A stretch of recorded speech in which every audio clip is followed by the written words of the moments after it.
Welcome to Day 6 of NCERT Biology 365. Today, we analyze the plant cell wall and begin the endomembrane system. First, open your textbooks to section 8.5.2 and highlight the cell wall compositions. NCERT distinguishes between algae and higher plants. Algae cell walls are made of cellulose, galactans, mannans, and minerals, like calcium carbonate.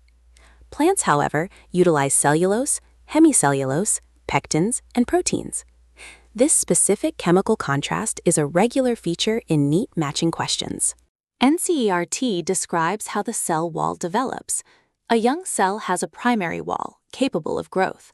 As the cell matures, this growth capability diminishes, and the secondary wall is formed on the inner side, towards the cell membrane. Connecting these cells is the middle lamella, made primarily of calcium pectate, which glues neighboring cells together.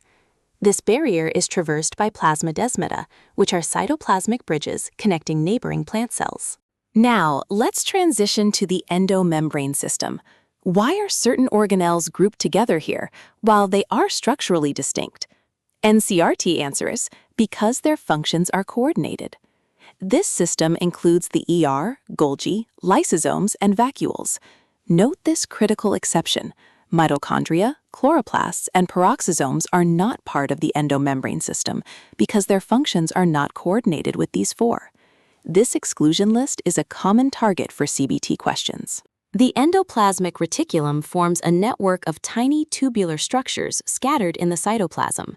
NCERT notes that the divides the intracellular space into two distinct compartments, the luminal compartment inside the and the extraluminal compartment in the cytoplasm. Rough is covered with ribosomes and is active in protein synthesis and secretion. Smooth lacks ribosomes and is the major site for lipid synthesis, including steroidal hormones in animal cells.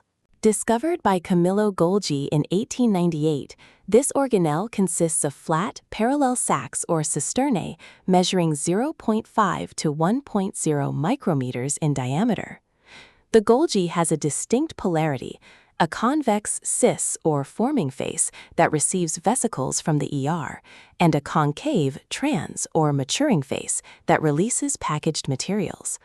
Although structurally different, these faces are interconnected.